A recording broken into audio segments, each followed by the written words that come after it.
వాజీ news కి స్వాగతం. నా పేరు మీనా కుంతల. ముందుగా వాజీ హెడ్లైన్స్ చూద్దాం. పేదవాడి సొంతింటి కల నెరవేర్చడమే సీఎం జగన్మోహన్ రెడ్డి లక్ష్యం. పట్టాల పంపిణీ కార్యక్రమంలో మంత్రి ధర్మాన స్పష్టీకరణ.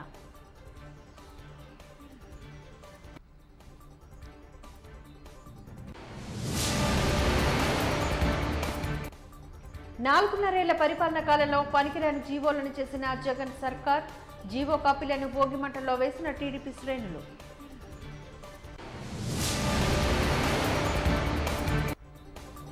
బిల్కిన్ బానోజీ అత్యాచార గతంలోని నిందితులు తప్పించుకోవడానికి వీల్లేదు, కఠినంగా శిక్షించాలంటూ డిమాండ్ చేసిన ప్రజా మహిళా సంఘాలు. ఇక డీటెయిల్స్ చూద్దాం. పేదవాడి సొంతింటి కలను నిజం చేయడమే సీఎం జగన్మోహన్ రెడ్డి లక్ష్యమని రాష్ట్ర రెవెన్యూ శాఖ మంత్రి ధర్మాన ప్రసాదరావు తెలిపారు. గాజువాకలోని నవరత్నాల్లో ఒకటైన అందరికీ ఇల్లు కార్యక్రమ పట్టాల పంపిణీ కార్యక్రమంలో ఆయన ముఖ్య అతిథిగా హాజరై లబ్ధిదారులకు పట్టాలను అందజేశారు. ఈ సందర్భంగా మంత్రి మాట్లాడుతూ నిష్పక్షపాతంగా పేదల పాలిట సంక్షేమ పథకాలు అమలు చేస్తున్న సీఎం జగన్మోహన్ రెడ్డికి ప్రజా ఆదరణ ఉందంటూ స్పష్టం చేశారు.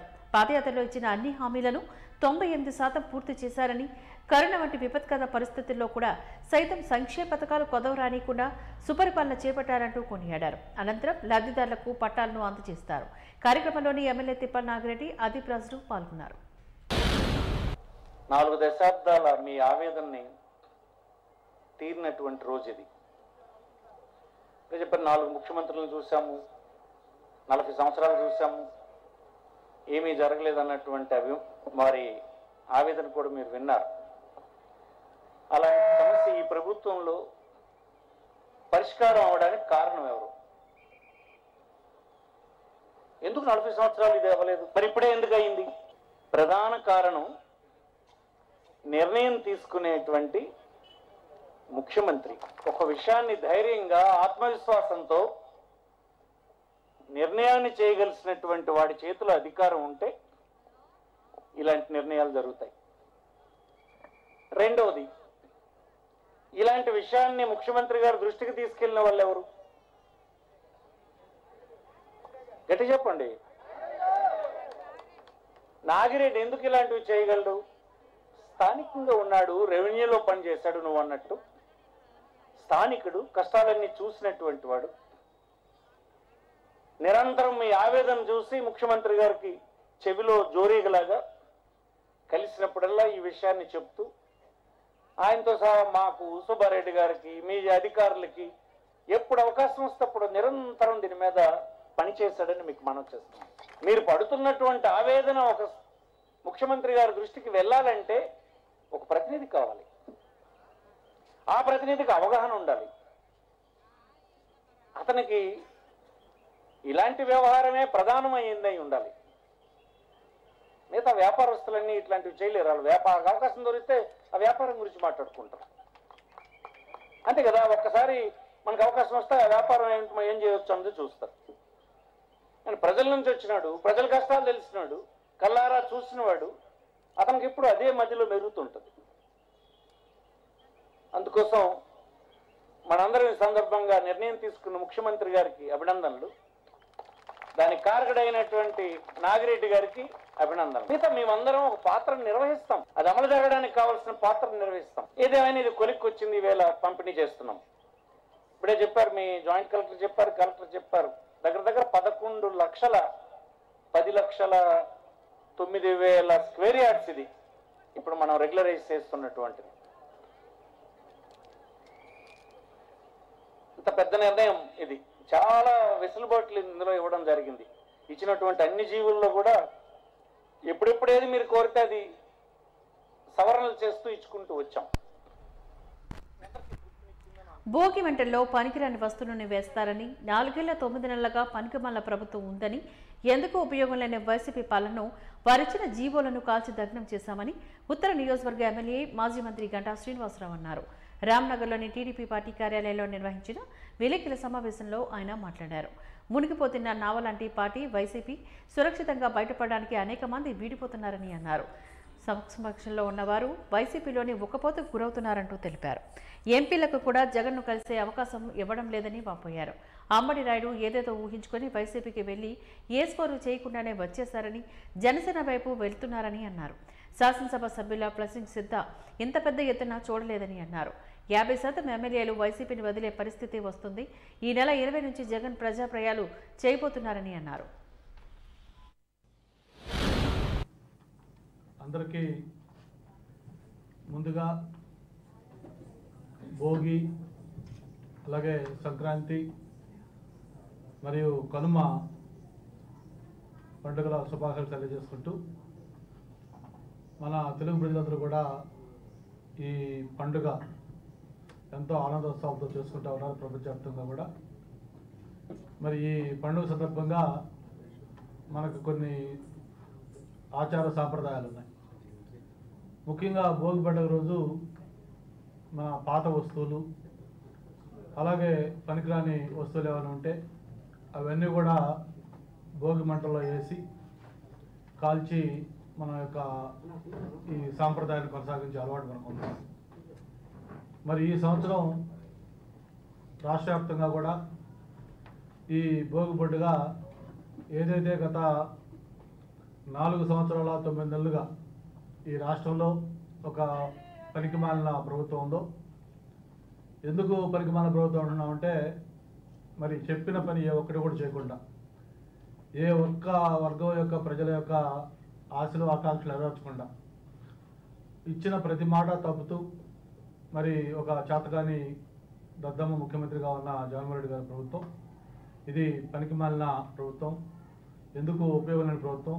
ఎలాగైతే మన పాత వస్తువులు, పరికరణ వస్తువులు భోగి మంటల్లో వేసి దహనం చేస్తూ ఉన్నాము, అలాగే ఈ ప్రభుత్వం ఇచ్చిన జీవోలను కూడా ఇప్పుడే మన నాయకులందరూ కలిపి ఆ భోగి మంటల్లో వేసి దహనం చేయడం కూడా జరిగింది.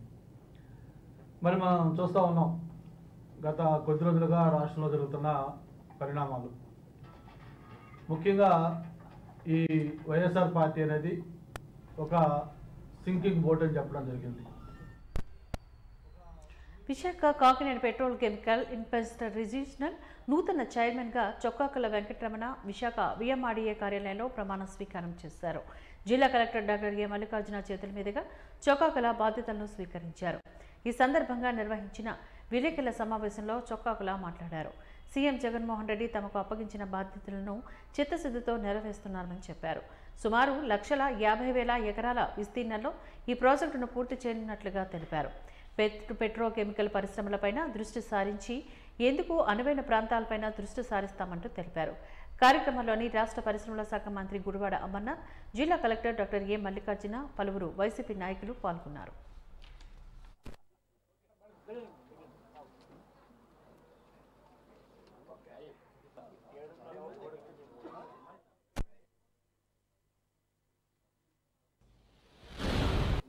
ఈరోజు చాలా సంతోషదాయకం.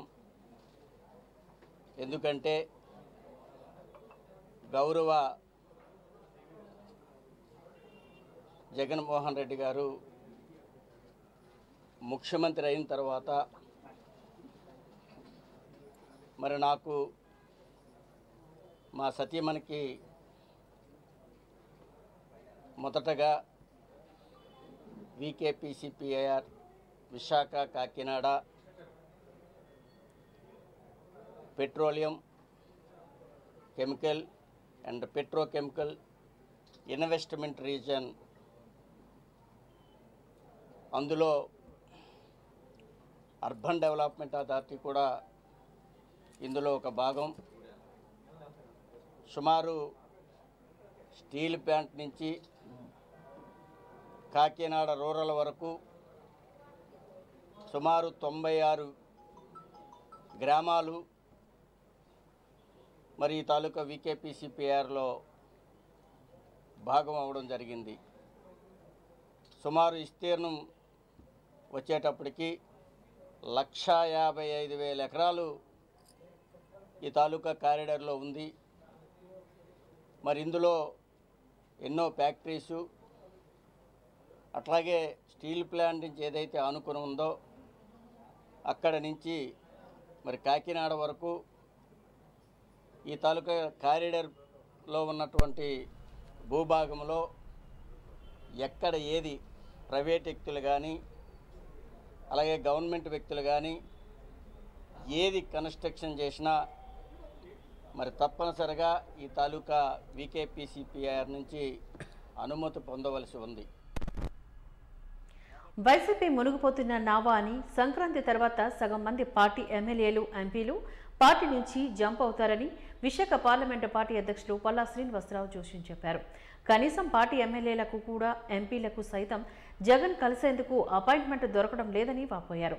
ఇప్పటికే విశాఖ పరిధిలోని కొంతమంది వైకాపా నేతలు తనతో చర్చించారని, త్వరలోని తెదేపా జనసేన ఉమ్మడి ప్రభుత్వం ఏర్పడుతుందని అంటున్న విశాఖ జిల్లా అధ్యక్షులు పల్లా శ్రీనివాసరావుతో మా Baji news coordinator Balakrishna face to face.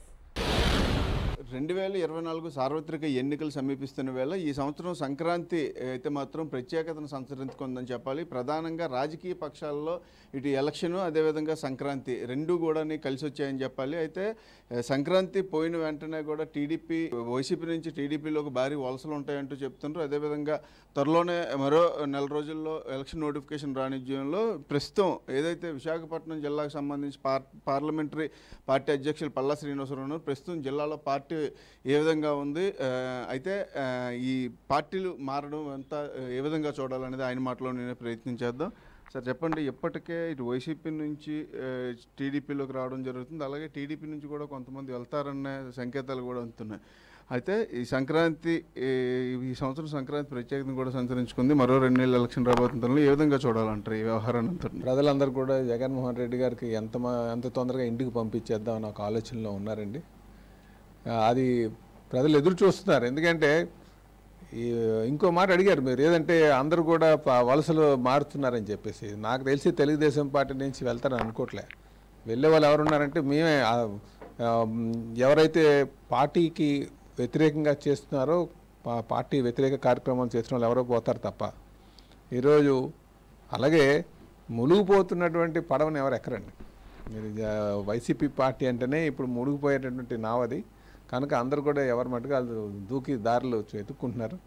ఇకపోతే మీరు ఇప్పుడు ఎవరైతే వైసీపీ పార్టీ నుంచి బయటకు వచ్చేస్తున్నారో వాళ్ళందరినీ అనుకోండి కామన్గా ఒకటి చెప్తున్నారు, మేము గడిచిన 4.5 సంవత్సరాలుగా ముఖ్యమంత్రి గారిని స్టేజీల మీద టీవీ మీద చూసాను తప్ప నేరుగా ఆయన దగ్గరికి వెళ్ళేటువంటి పరిస్థితి లేదండి. ఇది నిన్న వెళ్ళిపోతున్నటువంటి ఎంపీ గారు చెప్పారు, నెల్లూరు ఎంపీ, ఆయన రిటైర్డ్ ఐఏఎస్ ఆఫీసర్. ఆయన కూడా చెప్పాడు, నేను 2 సార్లే కలవగలిగాను ఈ 4.5 సంవత్సరాలు.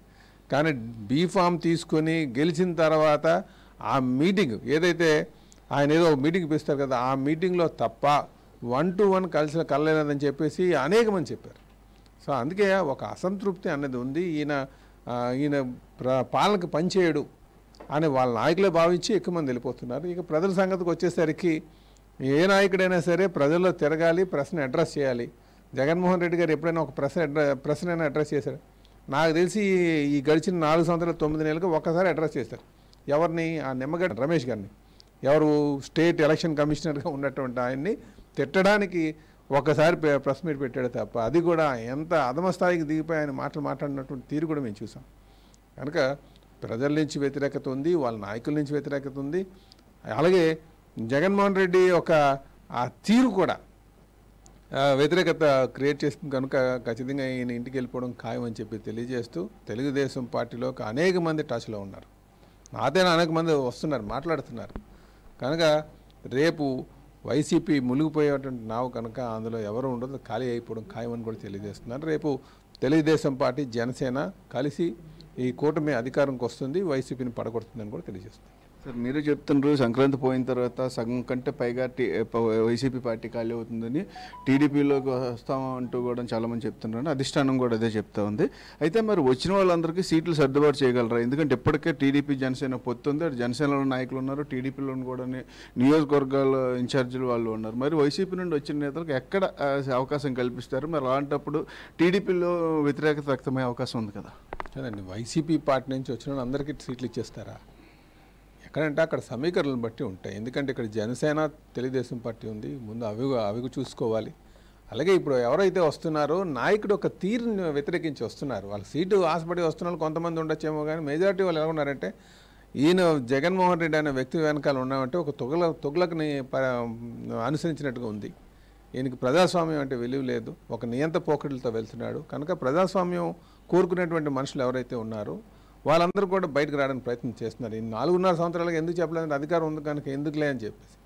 ఈరోజు అధికారం పోతుందని ఒక ఆలోచన రావచ్చు, ప్లస్ నియంత్ర పోకడలతో వెళ్తున్నటువంటి తీరు కావచ్చు, జగన్మోహన్ రెడ్డిని వ్యతిరేకిస్తూ బయటకు వస్తున్నారని చెప్పి తెలియజేస్తున్నాం. ఎవరు వచ్చినా సరే వాళ్ళకి స్థానం బట్టి ఒక సముచిత స్థానం కల్పించడానికి ట్రై చేస్తాం.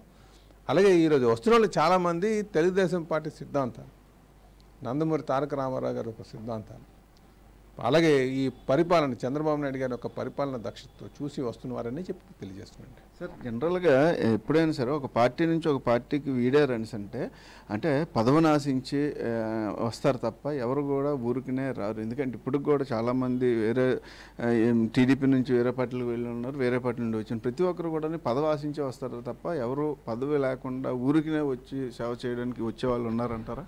ఎందుకంటే ప్రజాస్వామ్యం అంటే ప్రజానాయకులు అంటేనే కొంచెం ముందు సేవ చేద్దాం అనుకుంటారు. జనరల్గా అధికారంలోకి ఉన్నప్పుడు ఎలా ఉంటుందంటే కొంచెం చెప్పే మాటలు మా చెల్లుబాటు అవుతుంది అని చెప్పేసి. సో అంటే ఒక్కసారి అధికారం అనుభవించిన తర్వాత ఇంక దాన్ని వదలబుద్ధి అయ్యేది కదా.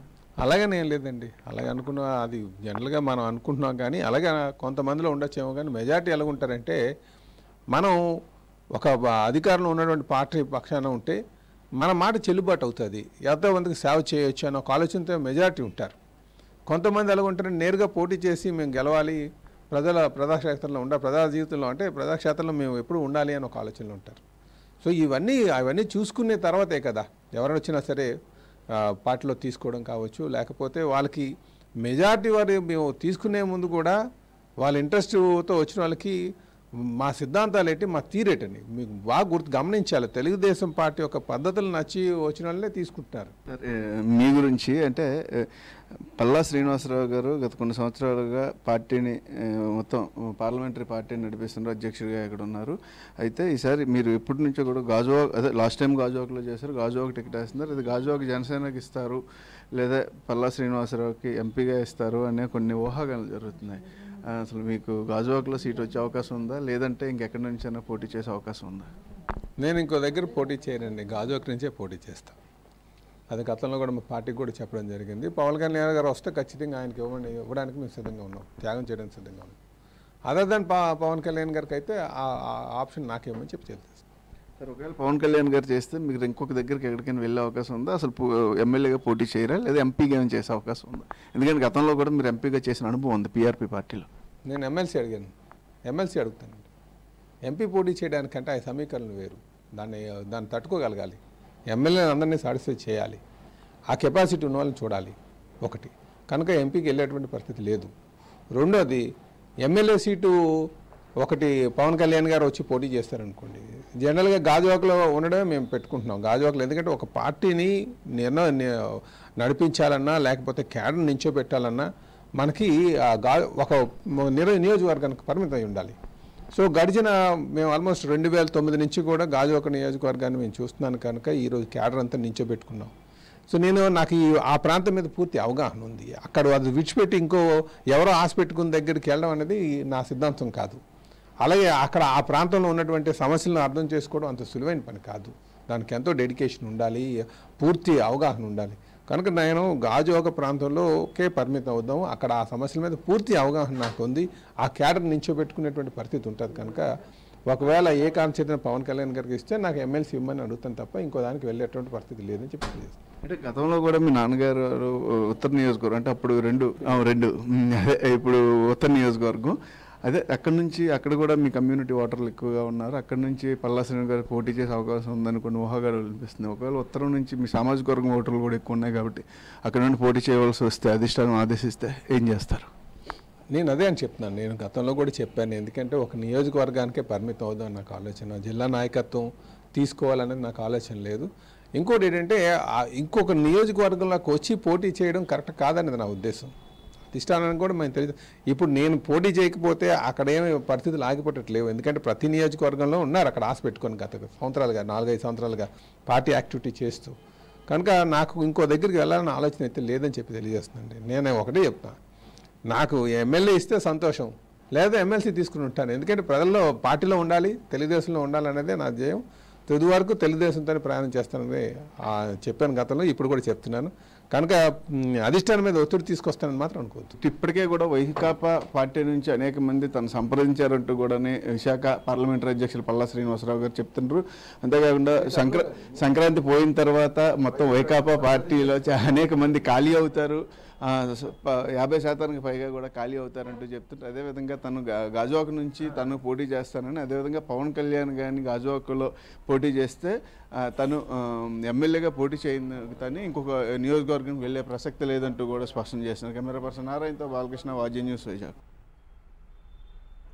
వైసీపీ ప్రభుత్వ జీవోలను భోగి మంటల్లో వేసి టీడీపీ నేతలు సంక్రాంతి సంబరాలు ప్రారంభించారు. భోగి, మకర సంక్రాంతి సందర్భంగా టీడీపీ జిల్లా కార్యాలయంలో శనివారం సంక్రాంతి సంబరాలు జరిగాయి. ఈ సందర్భంగా ఉత్తర నియోజకవర్గ శాసనసభ్యులు గంటా శ్రీనివాసరావు మీడియాతో మాట్లాడారు. భోగి మంటల్లో పనికిరాని వస్తువులను వేస్తారని, 4 ఏళ్ల 9 నెలలుగా పనికిమాలిన ప్రభుత్వం రాష్ట్రంలోని అధికారంలో ఉందని ఆరోపించారు. ఉపయోగం లేని వైసీపీ పాలనను, వారిచ్చిన జీవోలను భోగి మంటల్లో కాల్చి దగ్నం చేశారంటూ తెలిపారు.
బిల్కిస్ బాను కేసులో నేరస్తులను తిరిగి జైలుకు పంపించాలని ప్రజా మహిళా సంఘాల నేతలు డిమాండ్ చేస్తున్నారు.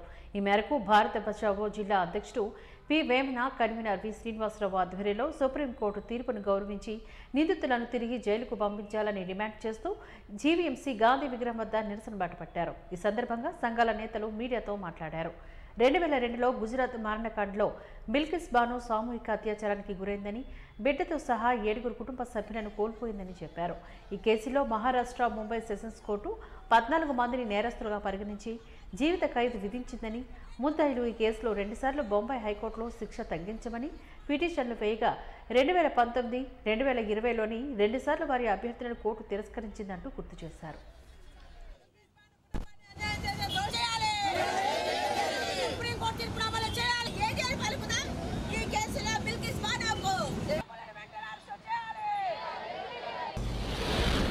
ఈ దేశంలో సర్వసత్తాక సార్వభౌమ లౌకిక గణతంత్ర ప్రజాస్వామికమైన దేశమని, ఈ దేశంలో రాజ్యాంగం అమలవుతుందని, అందరికీ ప్రత్యేక హక్కులున్నాయని దాంట్లో సూచించిన బట్టు అమలవుతుందని చెప్పి చెప్తున్న ఈ కాలంలో, కానీ ఇక్కడ రాజ్యాంగం కాదు మనువాదమే అమలవుతుందని చెప్పి చెప్పడానికి వీలుగా ఇక్కడున్న చర్యలన్నీ కూడా ప్రభుత్వం చేపడుతుంది. అందులో భాగంగా ఇంతకు ముందు వరకు కూడా పెద్ద ఎత్తున పోరాడిన బ్రిజ్భూషణ్ సింగ్ ఏ విధంగా అయితే కోర్టు తీర్పుల ప్రకారం కూడా అట్లా చేయలేదో, వాళ్ళ పక్కన ఏ విధంగా నిలబడిందో, ఇప్పుడు కూడా ఈయన సనాతన సంబంధించిన వాళ్ళు, ఈ సనాతన బ్రాహ్మణులు అనే ఉద్దేశంతో ఈ రోజు వాళ్ళకి చేసినప్పుడు తప్పులు చేసినా వాళ్ళకి శిక్షలు ఉండవు అని చెప్పేసి చాటి చెప్పదలుచుకుంది. అంతేకాకుండా ఇప్పుడు ఏదైనా ఉద్యమకారులు ఇదివరకు ఉన్నావు కానీ, కతువా కానీ అలాంటి అనేక సంబంధించిన కేసుల్లో కనీసం అన్యాయం జరిగిందని ప్రచారం చేసిన జర్నలిస్టుల పైన ఊపా కేసులు పెట్టి కనీసం వాళ్ళకి పెరోల్ కూడా ఇవ్వలేదు. అలాంటప్పుడు వీళ్ళకందరూ జీవితకాల శిక్ష పడినప్పటికీ కూడా ఈ పెరోల్ మీద ఉన్న కాలమే ఎక్కువగా ఉన్నది. అంటే రాజు తలుచుకుంటే దెబ్బలకు కొదువా అన్నట్లు ఈరోజు బిల్కిస్ బాను కేసులో ఉన్న హంతకులందరూ కూడా, వాళ్ళ నేరస్తులందరూ కూడా ఈరోజు జైలులో కూడా వాళ్ళందరూ ఉంటే అన్ని రకాల సౌకర్యాలు వారు అనుభవించారు. అంటే ఈ దేశంలో మనువాదం ప్రకారము బ్రాహ్మణులు ఏదైనా చేసినా, బ్రాహ్మణిజం సంబంధించిన దాంట్లో అధికారం ఉన్న వాళ్ళు ఏదైనా చేసినా వాళ్ళ అనుంగు శిక్షను వాళ్ళు కాపాడుకుంటూ వస్తారనే ఉద్దేశంతోనూ బిల్కిస్ బాను సంబంధించిన కేసులో ఉన్న హంతకులందరికీ కూడా ఈ రోజు వాళ్ళు కాపాడుకోవడమే కాకుండా రెమిషన్ కూడా ఇచ్చింది. ఈ రెమిషన్ కూడా సుప్రీంకోర్టుని మేనేజ్ చేసి ఈ విధంగా ఇవ్వడం జరిగింది. దీన్ని గుర్తించిన సుప్రీంకోర్టు ఈరోజు బిల్కిస్ బాను ఏ విధంగా అయితే పోరాడిందో న్యాయం కోసం, సామాజిక కార్యకర్తలు అలిపెరగకుండా ఈ దేశంలో ఉన్న న్యాయ వ్యవస్థను ఏ విధంగా తలుపు తడుతూ పదే పదే ఈ రోజు యొక్క దాని బోటకత్వాన్ని ప్రశ్నించడం కోసం మాట్లాడారు. సాంప్రదాయబద్ధంగా జీవీఎల్ మహాసంక్రాంతి సంబరాలు ప్రారంభం. శోభాకృత నామ సంవత్సర మకర సంక్రాంతి విశాఖ ప్రజల జీవితాల్లో అద్భుతమైన మార్పులు తీసుకురావాలని, అందరూ ఆనందోత్సవాలతో జీవించాలని బీజేపీ రాజ్యసభ సభ్యులు శ్రీ జీవీఎల్ నరసింహారావు ఆకాంక్షించారు. టీం జీవీఎల్ ఆధ్వర్యంలోని మద్దులపాలెం వద్ద గల ఏయూ ఇంజనీరింగ్ కళాశాల గ్రౌండ్స్లోని 4 రోజుల పాటు నిర్వహించే తలపెట్టిన మహాసంక్రాంతి ఉత్సవాలు జీవీఎల్ నరసింహారావు దంపతులు వేదోక్త విధానంలో పూజలు జరిపి ప్రారంభించారు. ఈ సందర్భంగా ప్రాంగణంలో ఏర్పాటు చేసిన వివిధ నమూనా ఇండ్లను, ఇతర కళారూపాలను ఆవిష్కరించారు. తప్పెటగుళ్ళు, కోలాటాలు, పులివేషాలు, సంక్రాంతి ముగ్గులు వేసి మహిళతోని ప్రాంగణం కలకలలాడిపోయింది. సాయంత్రం భారీ బహిరంగ సభను ఏర్పాటు చేయడంతో పాటుగా అనేక రకాల కళా ప్రదర్శనలు నిర్వహించారు.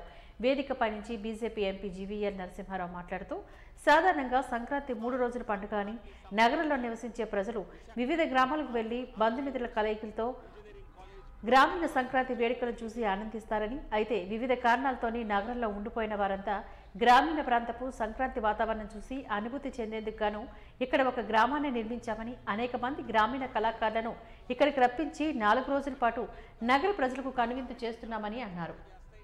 ఎందుకంటే అన్ని సాంస్కృతిక జానపద మరి కార్యక్రమాలను ఇక్కడ ఏర్పాటు చేయటమే కాకుండా పల్లె వాతావరణం సృష్టించి ఇక్కడ ఎడ్ల బండ్లు, హరిదాసులు, మరి తోడు పెద్దలు, అలాగే తప్పెట గుళ్ళు వంటి అనేకమైనటువంటి సాంస్కృతిక జానపద కార్యక్రమాలను ఏర్పాటు చేయడం జరిగింది. ఇందులో భాగంగా అనేక మంది మరి కళాకారులు, సెలబ్రిటీసు, వీరందరూ మంచి మరి ఆర్టిస్టులు వచ్చి అందరినీ అలరించనున్నారు. జబర్దస్త్ టీంలో బుల్లెట్ భాస్కర్ బృందం అంతా కూడా వచ్చి ఇక్కడ విశాఖ వాసుల్ని అలరించనున్నారు. ప్రముఖ సినీ తార, ప్రముఖ నాయకులు, మరి ప్రముఖ కథానాయకులు సాయి కుమార్ గారు ఇక్కడికి రానున్నారు. అలాగే మరుసటి రోజు 14వ తేదీ ఇక్కడికి కేంద్ర మంత్రి, న్యాయశాఖ మంత్రి అర్జున్ మేఘ్వాల్ గారు, అలాగే బాలీవుడ్ స్టార్ అయినటువంటి మరొక బీజేపీ ఎంపీ మరి నిరాహువా గారు, ఇలా అనేక మంది ప్రముఖులు ఇక్కడికి విచ్చేయనున్నారు. ఇందులో భాగంగానే 14వ తేదీ భోగి పండుగ ఉదయం పూట 4:30 తెల్లవారుజామున 4:30 నుంచి 7 గంటల వరకు పెద్ద ఎత్తున భోగి మంటల కార్యక్రమం. అలాగే కని విని ఎరుగని రీతిలో భోగి పండ్లు సుమారు 1000 మంది పిల్లలకి ఈ వేదికపైనే ఇక్కడ ఏర్పాటు చేసినటువంటి పెద్ద వేదికపై 1000 మంది పిల్లలకు భోగి పండ్లు పోయాలి అనేటువంటి ఒక మంచి సంకల్పం చేయటం జరిగింది. ఇదే కాకుండా 22 జనవరి మరి అందరి ఆరాధ్య దైవమైనటువంటి మర్యాద పురుషోత్తం శ్రీరాముని ఆలయ ప్రాణ ప్రతిష్ఠ జరుగుతున్న సందర్భంలో ప్రధానమంత్రి నరేంద్ర మోదీ గారి చేతుల మీదుగా ఈ ప్రాంగణంలో కూడా శ్రీరాముల వారికి సంబంధించినటువంటి బొమ్మల కొలువుని ఏర్పాటు చేయటమే కాకుండా అయోధ్యలో నిర్మాణమైనటువంటి మరి ఆ రామాలయం, రామ జన్మభూమిలో నిర్మితమైనటువంటి శ్రీరామాలయం కూడా ఇక్కడ దాని ప్రతిమని కూడా మరి 3Dలో ఇక్కడ చూపించడం జరుగుతోంది. సో ఇక్కడికి వచ్చినటువంటి ప్రతి ఒక్కరూ పల్లె వాతావరణాన్ని ఇక్కడ ఆస్వాదించి చక్కగా వినోదం పొందే అవకాశం ఉన్నది. ఈ స్థాయిలో బహుశా ఎప్పుడు కూడా ఇక్కడ ఈ వేడుకలు జరిగినట్లుగా మరి తెలియదు. తప్పనిసరిగా ఇది ఒక నాంది కావాలని ప్రతి సంవత్సరం ఉత్తరాంధ్ర, ఆంధ్ర సంక్రాంతి వెలుగుల్ని చూపే వేదిక ఇదే అవుతుందని మీ అందరికీ మనవి చేసుకుంటూ నమస్కారం. అంతేకాకుండా ఇక్కడ పోటీలను నిర్వహించడం జరుగుతుంది పెద్ద ఎత్తున. ఈ వండర్ బుక్ ఆఫ్ రికార్డ్స్ వారి తరఫున ప్రతి ఒక్క ముగ్గుల పోటీలో పాల్గొన్న వారికి ఒక సర్టిఫికేట్ ఇవ్వటం జరుగుతుంది. ఇది చాలా ప్రతిష్టాత్మకమైనటువంటిది. ఇది గిన్నీస్ బుక్ వరల్డ్ రికార్డ్స్ లాగానే ఇది కూడా wonder book of world records అని దీని పేరు.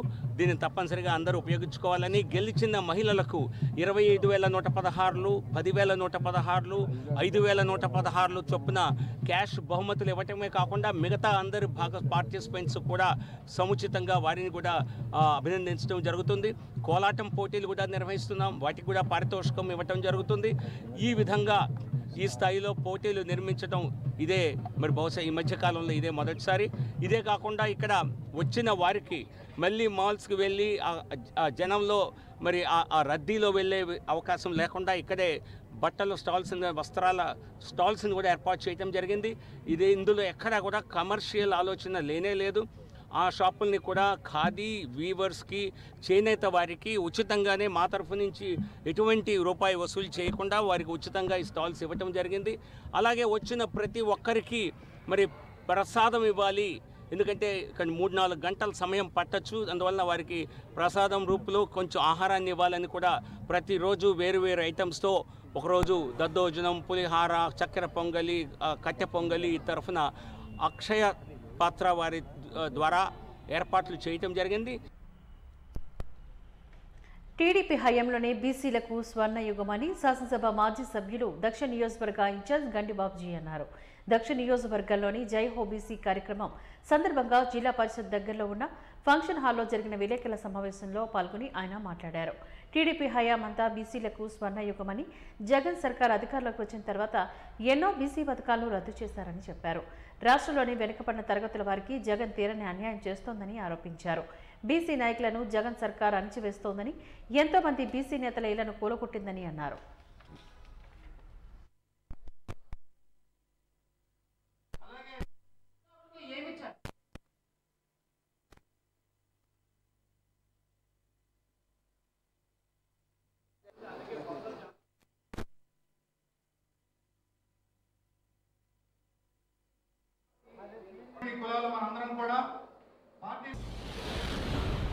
మరి బీసీలకి ప్రస్తుత ప్రభుత్వం చేస్తున్న అన్యాయాన్ని మనం ఒకసారి చెప్పుకోవాలి.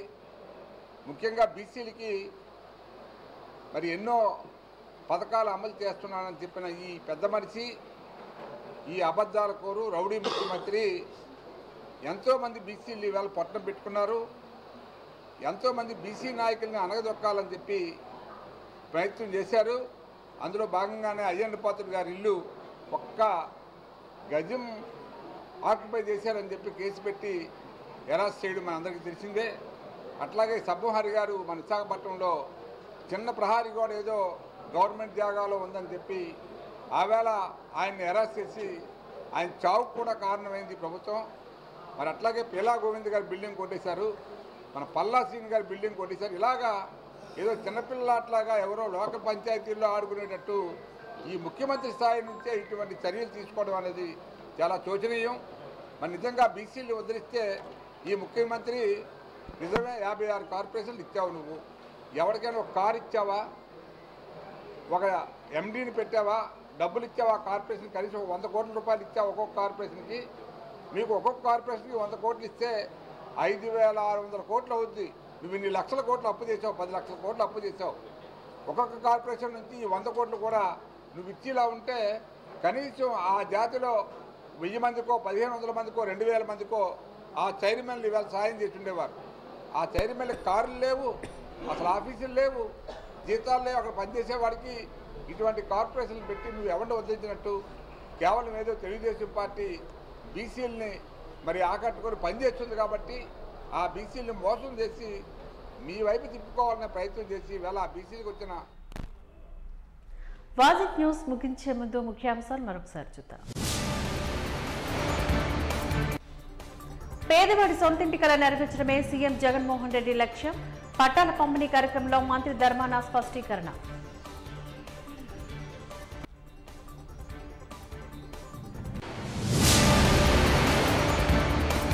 నాలుగున్నరేళ్ల పరిపాలనా కాలంలో పనికిరాని జీవోలను చేసిన జగన్ సర్కార్. జీవో కాపీలను భోగి మంటల్లో వేసిన టీడీపీ శ్రేణులు.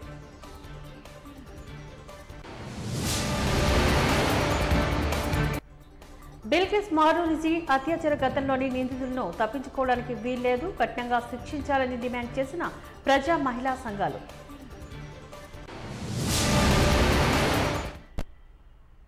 వాజిద్ న్యూస్ ఇంతటితో సమాప్తం. నమస్కారం.